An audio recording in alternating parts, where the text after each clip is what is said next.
উপলক্ষে এখানে মঞ্চে উপস্থিত আছেন আমাদের honourable minister industries and commerce, OBC welfare এবং jail, government of Tripura Shrimati Shantana Chakma মহোদয়া। উপস্থিত একটু আগে যিনি ওনার সুন্দর বক্তব্য এখানে রেখেছেন, আমাদের ত্রিপুরা সরকারের ট্রাইবেল ওয়েলফেয়ারের মাননীয় মন্ত্রী শ্রী বিকাশ দেববর্মা মহোদয়। তাছাড়া প্রারম্ভিক যে আলোচনা শুরু হয়েছিল এখানে ভাষণে আমাদের ত্রিপুরা সরকারের মাননীয় মন্ত্রী cooperation tribal welfare government of Tripura Shri Shuklacharan Noatia এবং ট্রাইবেল ওয়েলফেয়ার ডিপার্টমেন্টের যিনি সেক্রেটারি মহোদয় আছেন শ্রী এল.টি. ডাউলং মহোদয়, শ্রী এস প্রভু এডিশনাল সেক্রেটারি ট্রাইবেল ওয়েলফেয়ারে। আমার সামনে উপস্থিত আছেন আমাদের মাননীয় বিধায়ক শ্রী মহিলাফ্রু মহোদয় এবং এডিসি যারা মাননীয় সদস্যরা এখানে আছেন এবং যাদের জন্য আজকের এই কর্মশালা, আমাদের প্রধান যারা সমাজপতিরা আছেন, আরো যে সাব ট্রাইবসের যারা সমাজপতিরা, যারা বিভিন্ন আমাদের যে ট্রাইবস কমিউনিটির এখানে রিপ্রেজেন্টেটিভ, এখানে প্রায় 60 জনের মতো বলা হয়েছে, এবং ট্রাইবেল ওয়েলফেয়ারের যারা অফিসিয়াল আছেন এবং মিডিয়া বন্ধুরা, সবাইকে আমি হার্দিক অভিনন্দন ও শুভেচ্ছা জানাচ্ছি। এতদিন ধরে আমরা দেখে আসছি যে আমাদের যে জনজাতি ভাই বোনদের একটা ভোট ব্যাংকের যে একটা কালচার, সেটা আমরা দেখে এসছি। কিন্তু যখন আমাদের মাননীয় প্রধানমন্ত্রী, যশস্বী প্রধানমন্ত্রী নরেন্দ্র মোদীজি 2014-তে উনি আসলেন, বোঝা গেল যে কিভাবে জনজাতিদের উন্নয়নের কথা উনি চিন্তা ভাবনা করেছেন। সেটা কিন্তু আগে আমরা কখনো দেখিনি এবং সবসময় উনি এবং বা উনার যে চিন্তা ভাবনা, যে অন্তিম ব্যক্তির উন্নয়ন যতক্ষণ ধরে না হবে ততক্ষণ কোন সমাজে উন্নয়ন হবে না, রাজ্যেরও উন্নয়ন হবে না, দেশেরও উন্নয়ন হবে না। সেই দিশায় উনি কাজ করে চলছেন। আমি জানি না আপনারা এর আগে এভাবে আপনারা দেখেছেন কিনা, এবং তার প্রকৃষ্ট উদাহরণ আমরা দেখতে পাই যখন আমাদের বর্তমান মাননীয় রাষ্ট্রপতি দ্রৌপদী মুর্মুজিকে উনি আমাদের এই পদে উনি আসীন করিয়েছেন। একমাত্র উনার কারণেই সেটা সম্ভব হয়েছে। একটা জনজাতি শ্রেণীর উড়িষ্যার একদম গরিব ঘরের একজন মহিলা, উনার কারণে আজকে রাষ্ট্রপতি পদে বসিয়েছেন। এর থেকে বড় আর কি হতে আমাদের এখানেও আপনারা দেখেছেন, আমাদের মন্ত্রিসভাতেও একজন মহিলা আছেন এবং এই জনজাতি গোষ্ঠীরই উনি প্রতিনিধিত্ব করেন। আমাদের শুক্লাবাবু এখানে, শুক্লাচরণ নোয়াতিও আছেন, আর আমাদের তো ট্রাইবেল মিনিস্টার আছেনই। সবাই যেখানে যার যথাস্থান সেখানে এই সরকার এবং আমাদের মাননীয় প্রধানমন্ত্রীজি সেই দিকটা রাখেন। আমাদের কেন্দ্রীয় সরকারেও আপনারা দেখবেন সমস্ত জায়গায় যারা যারা বিশেষ বিশেষ পদে আছে, মন্ত্রিসভায়ও জনজাতিদের সেই স্থান উনি দিয়েছেন। আমার মনে আছে আমি যখন কিছুদিনের জন্য রাজ্যসভায় আমি গিয়েছি, সেখানে আমি রাজ্যসভায় যেদিন আমি শপথ নিলাম, এর পরের দিনই আমাকে এসে বললো যে ডাউলং কমিউনিটি নিয়ে আপনাকে বলতে হবে। তো আমি বললাম এটা কি, বুঝতে পারলাম না কি। বললাম আপনার কাছে 1.5 ঘন্টা সময় আছে, আপনি বুঝে নিন। দৌড়ে এদিক সেদিক গেলাম, গিয়ে যাই কালেকশন করলাম যে আমাদের ট্রাইবেল কমিউনিটি ত্রিপুরা, তাদের যে ট্রাইবেল মানে গোষ্ঠীর মধ্যে অফিসিয়ালি ইনক্লুড করতে হবে। তার জন্য আমি জোরালো ওখানে বক্তব্য রাখলাম। আমার মনে হলো আমি কি রেখেছি জানি না, তবে 1-2 জন এসে আমাকে হাত মিলালো, বললো খুব ভালো বলেছেন। তাই আমি বললাম নিশ্চয়ই তাহলে ভালোই বলেছি, এবং সেই দিনই বিল পাস হয়ে গেল। তো আমার মনে হলো একটা প্রথম দিন গিয়েই এরকম একটা কাজ করতে পারলাম, তাও আবার জনজাতিদের জন্য। আমি নিজেকে ভাগ্যবান মনে করছি যে আমি ত্রিপুরার প্রতিনিধি হয়ে সেখানে ওনাদের জন্য একটা কাজ করতে পেরেছি। আমরা জানি যে ত্রিপুরাতে 19টা জাতিগোষ্ঠী, তারপরও সাব ট্রাইবস আছে, যে কারণে আমাদের এডিসিতে 28টা সিট আছে প্রতিনিধিত্ব করার জন্য। কিন্তু আমাদের এই সরকার ডিসিশন নিয়েছে না, আমাদের সব যারা এখানে অনেকে এসছেন আজকে তাদের প্রতিনিধিত্বের জন্য যাতে সব গোষ্ঠীর থেকে প্রতিনিধিত্ব হয়, তার জন্য আমরা 50টা সিটের জন্য আমরা এখানে ক্যাবিনেটের ডিসিশন নিয়ে আমরা দিল্লিতে থাকবো। হয়তোবা আমরা সময়ের অপেক্ষা, এগুলো হবে আমাদের। তো এইগুলোতে যে আমরা জনজাতিদের উন্নয়নের জন্য তাদের রিপ্রেজেন্টেশন প্রপারলি যেন হয়, তারা যেন হারিয়ে না যায়, বহু যাতে আমরা চিন্তা করি তারা যেন এক্সটিংক্ট না হয়, সেই চিন্তা ভাবনা আমাদের আছে। আমাদের ট্রাইবাল ওয়েলফেয়ারও সেই চিন্তা ভাবনা করে, আর আমাদের সরকার তো করেনি। আর সর্বোপরি আমাদের মাননীয় প্রধানমন্ত্রী সেই চিন্তা করে। যে কথাটা এখানে বলা হয়েছে, এতদিন ধরে মহারাজাদের যে ডাইনেস্টি, তাদেরকে 35 বছর আমরা দেখেছি একদম মানে রাজবাড়ির সেই ওয়ালের ভিতরে ঢুকিয়ে দেওয়ার ব্যবস্থা হয়েছে। আমাদের সরকার আসার পর উনাদের যে এই ত্রিপুরার জন্য যে কাজ করে গেছেন, ত্রিপুরার মানুষের জন্য যে কাজ করে গেছেন, তার জন্য এই সরকার এবং আমাদের কেন্দ্রীয় সরকার সে সম্মান আমরা দিয়েছি। এখানে বলা হয়েছে ওনার সে সিঙ্গার বিল, আমাদের ছোটবেলা আমরা জানতাম যে এয়ারপোর্ট, আগরতলা এয়ারপোর্ট মানে সিঙ্গার বিল এয়ারপোর্টে যেতে হবে। তো singer bill airport one of the oldest airport, উনি মহারাজা বীর বিক্রম কিশোর মানিক্য বাহাদুর সময় সেটা করেছিল। অনেক অরুণ রোদন, ক্রোকোডাইল টিয়ার্স আমরা দেখেছি বিভিন্ন যে বিগত সরকারে, কিন্তু আমরা কথা না, কাজের মাধ্যমে আমরা যে মানুষের যে মূল্যায়ন করা সেটা আমরা করেছি। উনার নামে এয়ারপোর্ট আমরা সেখানে মাননীয় প্রধানমন্ত্রীজি নিজে এসে সেই এয়ারপোর্টের নামাঙ্কন করেছেন। আপনারা জানেন যে আমার যে আসল বাড়ি সেই কামানচৌমনির পাশে একটা ছোট আইল্যান্ড ছিল। সেই আইল্যান্ডটা আমরা দেখতাম এখানে 0 মাইল ফলক, মাইল থাকতো তখন 0 মাইল ফলক। দেখতে দেখতে দেখলাম এটার খুঁজেও পাওয়া যাচ্ছে না, মাটির নিচে চলে গেছে। তো সেই আইল্যান্ডেরও কোনো কিন্তু কামানচৌমনির আইল্যান্ড ঠিক আছে, কিন্তু এই আইল্যান্ডটা কি কেউ জানতো না। যেহেতু আমি সুযোগ পেয়েছি মুখ্যমন্ত্রী হিসাবে, তো আমি আমার একটা সেখানে দেখতাম, আমি বললাম না, এই আইল্যান্ডটাকে একটা নাম দেওয়া উচিত। আধুনিক ত্রিপুরার রূপকার হিসাবে আমরা কাকে জানি? সেই মহারাজা বীর বিক্রম কিশোর মানিক্য বাহাদুর।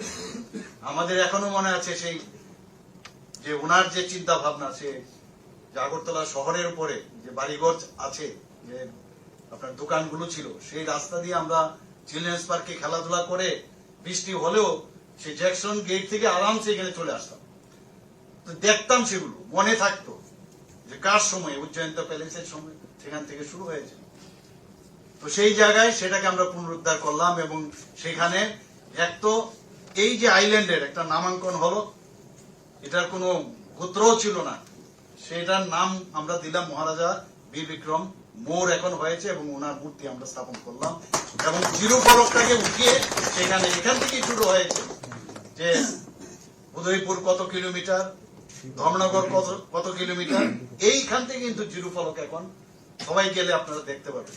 তো আমাদের মধ্যে সমাজে বহু সমাজের মধ্যে বহু সমাজের লোক থাকবে, কিন্তু আমাদের যে চিন্তা ভাবনা সবাইকে আমরা একসাথে নিয়ে যাওয়ার যে ভাবনা চিন্তা, I am not alone, I am the representative of our government as well as my party. আমার চিন্তা ভাবনা একা হয় না, আমি সবার এবং মাননীয় প্রধানমন্ত্রীজি যেভাবে চিন্তা করেন আমরা সেইভাবে চিন্তা করি। এতে আমরা প্রমাণ করতে চাই যে আমরা সবাইকে নিয়ে একসাথে থাকতে চাই। অনেকে ডিভাইড অ্যান্ড রুল পলিসিতে থাকতে চায়। কেন আমাদের মধ্যে আজকে এখানে সমাজপতি যারা এখানে আছেন, আপনাদের সাম্মানিক একটা দেওয়া হয় আমাদের সরকারের তরফ থেকে, এটা একটা সাম্মানিক, এটা কিন্তু এই মুহূর্তে না যে কিছু একটা অর্থনীতির বিষয়ে আপনাদের দিয়ে আপনাদেরকে আপনাদের নিজে নিয়ে আসা। আমরা সেইভাবে চেষ্টা করছি সাম্মানিক দিয়ে, এবং আপনাদের উপর পুরো দায়িত্ব 19টা জনজাতি গোষ্ঠী এবং অন্যান্য যারাই আছেন 7 জন সাবট্রাইব। এই সরকারের যে ভাবনা চিন্তা সেগুলো একদম তৃণমূল স্তর পর্যন্ত বলা। এখানে বিষয় বলা হয়েছে কিভাবে আমাদের শিক্ষার বেলায় বলুন, স্বাস্থ্য ক্ষেত্রে বলুন, এডিসিতে আমরা প্রায় 30 কোটি টাকা আমরা দিয়েছি সেখানে এই যে হসপিটাল করার জন্য, আপনারা সবাই জানেন। সমস্ত জায়গায় এখানে বারবার বলা হয়েছে যে এডিসিতে আমরা পয়সা কম দেই, টাকা কম দেই, মাত্র 600 কোটি টাকা দিয়েছি ইত্যাদি ইত্যাদি বলেন। আমি বিধানসভায় বলেছি আমাদের যে লাইন ডিপার্টমেন্ট আছে সেখানে 39টা যে ডিপার্টমেন্ট 5000 কোটি টাকা আমরা সেখানে এডিসির উন্নয়নে আমরা খরচ করি। আমরা ডিভাইড এন্ড পুলিশের মধ্যে আমরা থাকতে চাই না, আমাদের সমস্যা থাকবে, কিন্তু সেগুলো যদি প্রপারলি আমাদের কাছে নিয়ে আসা হয় সেগুলো নিশ্চয়ই আমরা তার সমাধান। সরকার মানেই সমস্যার সৃষ্টি করে না, সমস্যার সমাধান করার জন্য সরকার। কিন্তু আগে আমরা দেখতাম যে সরকার যারা ছিল তারা সমস্যার সৃষ্টি করে বেঁচে থাকতে চায়। আমরা সবকিছু একবারে করে দিতে পারবো সেটা কোনোদিন আমি এখানে দাবি করছি না। আজকে আমি এখানে আসার পরে আপনারা যেভাবে জনজাতিদের এই সে পাগড়ি আমার মাথায় দিয়েছেন, আমি সম্মানিত এবং এত ভালো লাগলো আমাকে। সেই জ্যাকেটও আপনারা পরিয়েছেন, রিসা পরিয়েছেন। এখানে বলা হচ্ছে সারা পৃথিবীতে এখন এই রিসার পরিচয় যে কোথার থেকে, ত্রিপুরা। মাঝে মাঝে আমাকে ত্রিপুরার থেকে, দিল্লি থেকে আমাকে বলা হয় যে এরকম 200-300 এরকম রিসা পাঠান। কি বিষয়? যে না, আজকে আমাদের এখানে মিটিং আছে, ত্রিপুরার রিসা দিয়ে ওনাদেরকে যারা যারা ওই মিটিং এ থাকবে তাদেরকে আমরা সম্মানিত করবো। এটা আমাদের জন্য গর্বের বিষয়। আমি এখান থেকে ত্রিপুরা ভবনে পাঠাই, ব্যবস্থা করি, পাঠিয়ে সেটা যথাস্থানে দেওয়ার ব্যবস্থা করি। এটা only not to appeasement, not to satisfy someone. এটা আমাদের জন্য একটা গর্ব যে ত্রিপুরার এই রিসা আমাদের মা বোনেরা যেভাবে বানায়, এতে করে তাদের আর্থসামাজিক উন্নয়ন তো হচ্ছে, কিন্তু সেটার পরিচিতি এখন কিভাবে অ্যাকসেপ্ট করছে সারা ভারতবর্ষ তথা সারা পৃথিবী। মনে হতে পারে একদিন লন্ডনে কোন একটা প্রধানমন্ত্রীজি ফাংশন করছেন, ত্রিপুরার সেই রিসাও যেতে পারে, বলা যায় না। তো আমরা সেইভাবে আমরা কাজ করছি। আমার অত্যন্ত ভালো লাগে যখন এই 26শে জানুয়ারিতে আমাদের ট্যাবলো তৈরি হয়। সেই ট্যাবলোতে আমরা ভালো ভালো প্রাইজ পেয়েছি এবং সেখানে আমাদের ত্রিপুরার যে কৃষ্টি সংস্কৃতি পরম্পরা সেইগুলো আমরা দেখানোর ব্যবস্থা করেছি, বিশেষ করে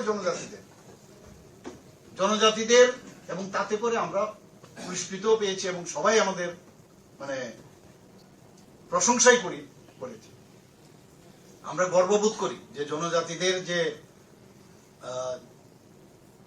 হ্যান্ডলুমের কাজ, যে আপনাদের বিভিন্ন যেসব বাঁশ-বেতের কাজ, সেগুলো নিয়ে আমরা ছোটবেলার থেকে আমরা যেতাম, কোথাও গেলে একটা তার যে উপহার স্বরূপ বহু লোককে আমরা দিয়েছি বাইরে। কিন্তু এখন দেখুন আমরা সেই ইন্ডাস্ট্রি বলুন, এখানে ইন্ডাস্ট্রি মিনিস্টার মহোদয় আছেন, এখানে আমরা বাঁশ-বেতের উপরে ত্রিপুরাকে কিভাবে তাকে আরো বেশি সমৃদ্ধ করা যায় সেই চেষ্টা আমরা করি। আপনারা নিশ্চয়ই জানেন যে এইবার আমি নিজেও সেখানে উপস্থিত ছিলাম যে পার্লামেন্টের যে নতুন ভবন, ত্রিপুরার বাঁশের যে সুন্দরভাবে টাইলস বানানো হয়েছে, সেই টাইলস পার্লামেন্টে লাগানো হয়েছে। ভাবা যায় কোনোদিন? আমি শুনেছি বিহারের খুব সম্ভবত সেই অ্যাসেম্বলি বা হাইকোর্টের এখানে, সেখানেও সেই বাঁশ-বেতের যে বাঁশের প্রোডাক্ট, সেই টাইলস লাগানো হয়েছে। এগুলো তো আমাদের গর্বের বিষয়। এখানে আমরা যখনই আমি দেখি যে আমরা যারা ছেলে মেয়েরা পড়াশোনার জন্য বিভিন্ন স্টাইপেন্ড আমরা দিচ্ছি, প্রি মেট্রিক, পোস্ট মেট্রিক, এগুলো তো দিই। আমাকে ট্রাইবেল মিনিস্টার পায়ে এসে বলেন যে এত কম পয়সা দিয়ে হবে না, আরো বাড়াতে হবে। আমরা ধৈর্য ধরো, সব হবে, চিন্তা করবে না। তো ইভেন বিভিন্ন জায়গায় আমি নিজেও গেছি, তাদের রেস্ট হাউস থেকে আরম্ভ করে, হোস্টেল থেকে আরম্ভ করে সব জায়গায় আমাদের জনজাতিদের, তাদের জন্য কোনো এতদিন ধরে কেউ দেখেনি, ওদের উপর নজরদারি ছিল না। কিন্তু আমরা, আমার মনে আছে আমার সরকারি বাসভবনে আমি 3 ভাবে, আমাদের আইএস অফিসারগণ আছেন এখানে, সমস্ত জনজাতি, টিসিএস অফিসাররা, সিনিয়র জুনিয়র, 3 দিন আমি বসেছিলাম 3টা স্তরে।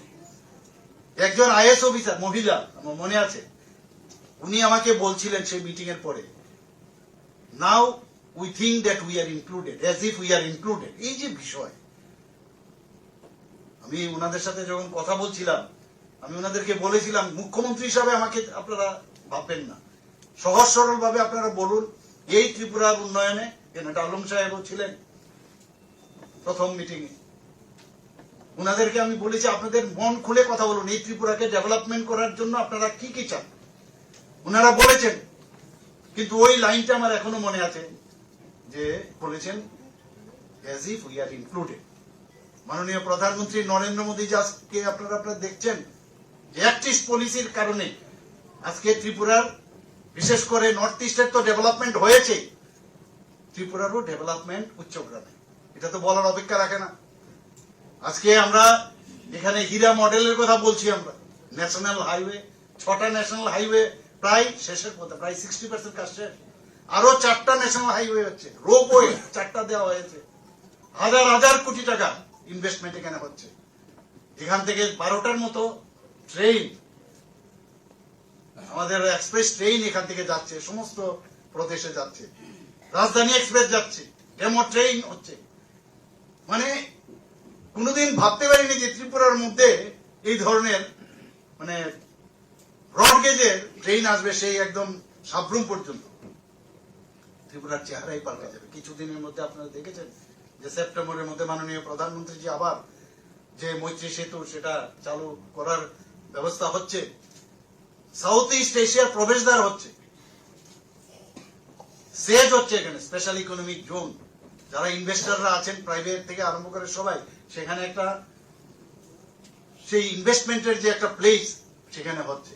আমরা এখান থেকে অলরেডি মানে প্রোটোকল হিসাবে সেখানে অনুমোদন দিয়েছেন বাংলাদেশের মাননীয় প্রধানমন্ত্রী যে আমরা সেই চিটাগাং বন্দরকে আমরা ব্যবহার করতে পারি। এখান থেকে ট্রেন লাইন যদি যখন স্টার্ট হবে আগামী দিন 8 ঘন্টার মধ্যে আমরা কলকাতায় পৌঁছে যাব। অলরেডি এটা প্রায় শেষের পথে, এই বছরই হওয়ার চান্স। আমি নিজেও গেছি সেখানে নিশ্চিন্তপুরে। তো ত্রিপুরার আমরা যে বাঁশ বেতের হোক, গ্যাস ভিত্তিক আমাদের হোক প্রজেক্ট হোক, রাবার শিল্পই হোক, আগরের শিল্প, আগর থেকে আমাদের যে শিল্প, সব মিলিয়ে একটা উন্নয়নের যে আমাদের সরকার যে উন্নয়নের যে চিন্তা ভাবনা করছেন। আর বেশিরভাগ ক্ষেত্রে আজকে দেখুন ন্যাশনাল হাইওয়ে যেগুলো হচ্ছে, এগুলো কোন দিকে যাচ্ছে? সবকটাই তো জনজাতি অধ্যুষিত এলাকা দিয়ে পাস হচ্ছে। যতক্ষণ ধরে যোগাযোগের ব্যবস্থা ভালো না হবে, কোনোদিন কোন রাজ্যের ডেভেলপমেন্ট অসম্ভব, কোনোদিন সম্ভব না। আজকে সেই কারণে সমস্ত ইনভেস্টররা আসছে, ডেইলি আমার কাছে আসছে, আমরা এখানে কাজ করতে চাই। আমার সরকার নামে আমরা একটা অলরেডি ওয়েব পোর্টাল আমি শুরু করেছিলাম, প্রায় 80 থেকে 85% এতে করে কাজ সম্পন্ন হয়েছে। মানুষের বিভিন্ন সমস্যা নিয়ে সেই ওয়েব পোর্টালে ওরা রিয়েক্ট করেছে, বলেছে, এবং তার সমাধানও হয়েছে। তো সব বিষয়ে আমরা চেষ্টা করছি মানুষের সাথে আমরা থাকা। আর বিশেষ করে ত্রিপুরাতে যতদিন ধরে জনজাতিদের উন্নয়ন না হবে, ত্রিপুরা কোনোদিন ডেভেলপমেন্ট হবে না, অসম্ভব, কোনোদিন ডেভেলপমেন্ট হবে না। 31 to 32% জনসংখ্যা কেন আমাদের মধ্যে একটা বিভেদের একটা সৃষ্টি করে? সবাই ত্রিপুরা ল্যান্ড ইত্যাদি অনেক সময় সে 80 দাঙ্গা কতবার চেষ্টা করেছে যে একটা ডিভাইড করে, এতে করে আমাদের কিছু ব্যক্তি কেন্দ্রিক কিছু লোকের তার যে ইচ্ছা, সেই ইচ্ছাটা পূরণ হয়। আমরা যাদেরকে মান দিয়েছি, সম্মান দিয়েছি, সেই সম্মানটুকু ওনাদের রাখা উচিত আমি মনে করি। তবেই গিয়ে আমরা একসাথে আমরা থাকতে পারবো। এবং এক ত্রিপুরা শ্রেষ্ঠ ত্রিপুরা আমরা যে স্লোগান দিয়েছি, সেটা তবেই সম্ভব হয়। আজকে স্বাস্থ্য ক্ষেত্রে আপনি দেখুন, এবারের বাজেটে আমরা 59 কোটি প্রধানমন্ত্রী জন আরোগ্য যোজনা একটা আছে, সেখানে 13 লক্ষ লোকের আমরা কার্ড দিয়েছি আমরা। কিন্তু বাকি লোক কোথায় যাবে? অনেক চিন্তা ভাবনা করে আমার মাননীয় অর্থমন্ত্রীকে আমি বললাম যে এটা না করলে প্রায় 4.75 লোক তাদের যাতে এই কাভারেজে আসে, সে 59 কোটি এক অর্থ বছরে আমরা বাজেট আমরা রেখেছি। অনেক চিন্তা হয়েছিল এটা গিয়ে আমরা সাকসেস করতে পারবো কিনা, না সমস্যা হবে। যারা সরকারি কর্মচারী আছে তারাও এর মধ্যে অপশন দিয়ে তারাও আসতে পারে। আগে 5 লাখ, এখন আরো 5 লাখ, প্রায় 10 লাখের মতো আমাদের যে নির্বাচনী ইস্তেহার আমরা বলেছিলাম সেটা আমরা করবো, সেটা আমরা করেছি। তো সেই দিশায় আমরা কাজ করছি। রাস্তাঘাটে 2000 কিলোমিটার প্রধানমন্ত্রী গ্রামীণ সড়ক যোজনায় 2000 কিলোমিটার কাজ হয়েছে এখন পর্যন্ত।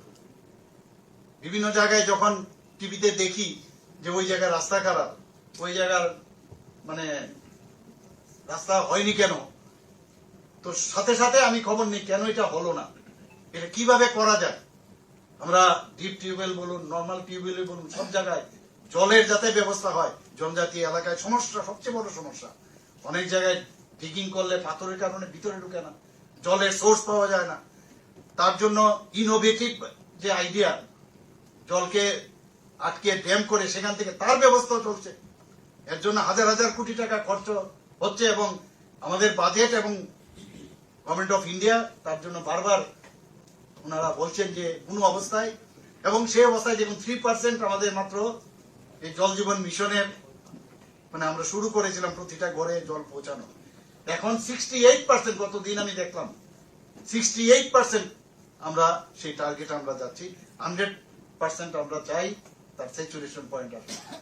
এখানে যেখানে প্রধানমন্ত্রীর আবাস যোজনার বিষয় এখানে মাননীয় মন্ত্রীজি বলেছেন, আবাস যোজনায় বলুন, প্রধানমন্ত্রীজি বারবার বলেন এখানে কি পলিটিক্স, আমরা রাজনীতি করার দরকার নেই, জল নেই জল আমরা পৌঁছাবো, এর মধ্যে কি রাজনীতি, ঘর নেই আমি ঘর পৌঁছে দেবো, এর মধ্যে কি রাজনীতি, বিজলি নেই বিজলি পৌঁছে দেবো, এর মধ্যে কি রাজনীতি, কারোর শৌচালয় নেই শৌচালয় পৌঁছে দেওয়া সেখানে বানিয়ে দেওয়ার ব্যবস্থা করবে, এর মধ্যে কি রাজনীতি। এই যে সামাজিক পরিবর্তনের মধ্যে সরকারের থাকার যে বিষয়, সেটা মাননীয় প্রধানমন্ত্রী যে বারবার বলছেন, উল্লেখ করছেন এবং সেটা করেও দেখাচ্ছেন। আমরা এতদিন ধরে আপনারা দেখেছেন এর মধ্যে যে 75 সীমান্ত গ্রাম, বিরোকা নাম, কোনদিন শুনেছেন এই ধরনের কথা? আমি বহু জায়গায় গেছি সীমান্ত গ্রামে, সেখানে আমি দেখলাম যে আমাদের ত্রিপুরার লোক অনেকে সেখানে দেশের জন্য প্রাণ বলিদান হয়েছেন, তাদের নামকে সেখানে কালেক্ট করে আমাদের সরকার সেখানে তাদেরকে সেই মানে পাথরের মধ্যে খোদাই করে তাদের নাম রাখা হয়েছে। এই যে এক একবার এক একটা উনার চিন্তা, হর ঘর তিরঙ্গা, হর ঘর তিরঙ্গা, আপনারা কোনদিন ভাবেন, এইবারও আপনারা করেছেন সবাই, গত বছর আমরা করেছি, যে আমাদের 8.5 লাখ আমাদের যে হাউস হোল্ড আছে, এরপরও বিভিন্ন সাইজের যে পতাকা তার শর্টেজ হয়ে গেল। দেশাত্মবোধের ভাবনা চেতনা, সেটাকে প্রধানমন্ত্রীজির কারণে যে আবার সেটা ভাবিয়ে তোলা, সেই জিনিস কিন্তু আগে ছিল। আগে দেশ বাঁচলে তবেই আমরা বাঁচবো, এখানে আগে বা আমার বাঁচতে হবে, দেশ যাক চুল্লই, সেটাই ছিল আগে। আজকে সুরক্ষার দিকে আপনি বলুন, আগে আমাদের এখানে যে খুশি সেই এসে জায়গা নিয়ে যেত, হাজার হাজার বর্গ কিলোমিটার নিয়ে গেছে। পাকিস্তান আমাদের সোলজারদের গলা কেটে আমাদের সেই সীমান্তের ভিতরে ঢুকে ওরা দিয়ে দিয়েছে, পার্লামেন্টে আক্রমণ করেছে, বিভিন্ন জায়গায় টেররিস্টের আক্রমণ, নর্থ ইস্টে সবচেয়ে বেশি আমরাও টেররিস্টদের আক্রমণে আক্রান্ত ছিলাম। আজকে কি দেখলাম, যখন আমি সমস্ত নর্থ ইস্টের যারা চিফ মিনিস্টাররা আছেন, আমি বিভিন্ন কনক্লেভে ওনাদের সাথে বসেছি, ওনারা নিজেরা বলছেন যে মাননীয় প্রধানমন্ত্রীজি আসার পর এখন যে ভদ্রমহিলা সেদিন আমাকে টিসিএস অফিসার বলেছেন, ওনারাও বলছেন যে we are now included in the government of India, now we feel it. এই যে বিষয়গুলো, একটা মুখ্যমন্ত্রী একটা প্রদেশের, আমাদের বিভিন্ন প্রদেশের ইন্টার যে স্টেট প্রবলেম ছিল সেগুলো এখন নেই, এগুলো আলোচনার মধ্যে আলোচনা করে সেগুলো আমরা সমস্যা সমাধানে ব্রতী হচ্ছে, তারপরেও চেষ্টা করছে অনেকে। মণিপুরের ঘটনা আপনারা জানেন, কিন্তু সেগুলো নিশ্চিত যে সময়ের অপেক্ষা একদম ঠিকঠাক হয়ে যাবে। এর ভিতরে অনেক গভীর ষড়যন্ত্র আছে। নর্থ ইস্ট তো আমাদের অষ্টলক্ষ্মী প্রধানমন্ত্রীজি বলছে, ভাবা যায় কোনদিন অষ্টলক্ষ্মী এইসব নাম উনি যখনই বলেন। আমরা এর মধ্যে যে মাটির কলস নিয়ে গ্রাম স্তর থেকে, সেই পঞ্চায়েত থেকে চলে আসবে আমাদের রাজ্য স্তরে, বিভিন্ন জায়গায় হয়, সেখানে বিভিন্ন বাটিকা তৈরি হবে। এই ধরনের চিন্তা ভাবনা তো আমাদের ছিল না। 75টি ইন্ডিজিনাস গাছ সেখানে লাগাতে হবে, আমরা সেটা ব্যবস্থাও করছি। আমরা তো গভর্নমেন্ট লেভেলে করছি, বিভিন্ন যারা সমাজসেবীরা আছে তারাও এর মধ্যে ইনক্লুড। আমাদের এখান থেকে সেই কলস যেটা 58 আমাদের ব্লক আছে, +1 মানে 20টা আমাদের নগর পঞ্চায়েত এবং মিউনিসিপ্যালিটি এবং আগরতলা মিউনিসিপাল কর্পোরেশন, এদের এখানে এসে, অর্থাৎ 58 + 159 কলস, তার জন্য সেটাকে নিয়ে কর্তব্য পথে দিল্লিতে যাচ্ছেন আমাদের ছেলেমেয়েরা। আমাদের সেই রেল লাইনের বগিও আমরা রিজার্ভ করে নিয়েছি এবং আমরা বলেছি যে ওইখানে 59 যদি দিল্লি যায়, 59 কলস অমৃত কলস আমাদের এখানে থাকবে। তো এই ভাবনা, দেশ বাঁচলে আমরা বাঁচবো। আমি শক্তিশালী হলে আজকে আমাদের এখানে কেউ চোখ তুলে আর কথা বলে না, না পাকিস্তান না চাইনা। আগে এগুলো দেখতাম আমরা, তাকিয়ে তাকিয়ে দেখতো। রাফাইলের মতো বিমান এখন আমাদের চলে এসছে, আগে আমরা